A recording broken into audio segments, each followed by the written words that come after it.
लद्दाख में चीन की धोखेबाजी का उदाहरण कई बार मिल चुका है। भारतीय और चीनी सैनिकों के बीच हुई झड़प के बाद चीन ने बदला लेने की साजिश के तहत चुपके चुपके कई बड़े कदम उठाए। इसमें बड़ी संख्या में अपने सैनिकों की तैनाती से लेकर भारतीय सैनिकों पर हमला करने के लिए हथियार का इस्तेमाल शामिल है। वहीं चीन की साजिश और धोखेबाजी कुछ सैटेलाइट तस्वीरों से भी सामने आई।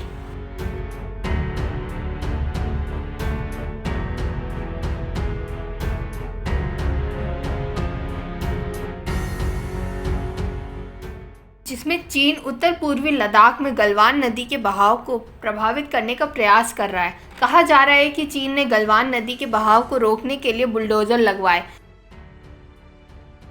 जो दिन रात इसी काम में लगे हुए हैं। बता दें कि जिस नदी के पानी को चीन रोकने की कोशिश कर रहा है वह झड़प वाली जगह से कुछ मीटर की दूरी पर ही है।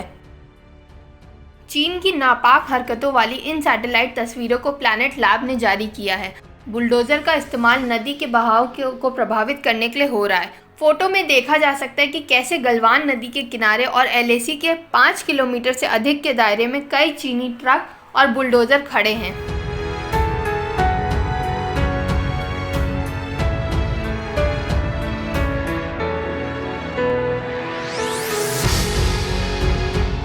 बता दें कि 5 मई को लद्दाख में सीमा पर भारत और चीन के सैनिकों के बीच झड़प हो गई थी, जिसके बाद चीन ने ट्रकों से कीचड़ की आड़ में चीनी सैनिकों को बड़ी संख्या में भारतीय सीमा के पास गुपचुप तरीके से भेजा।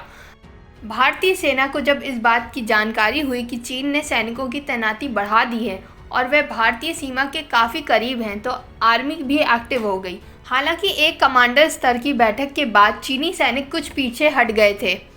मामले में दोनों देशों के बीच अलग अलग स्तर पर लगभग 10 बैठकें हुई, लेकिन बेनतीजे निकली। वहीं हाल ही में 15 जून को दोनों देशों के सैनिक फिर एलएसी पर गलवान वैली में भिड़ गए।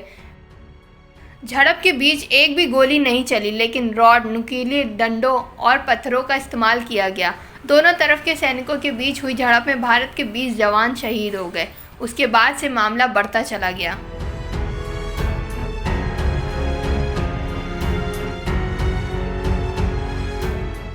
Video desk, newstrack.com।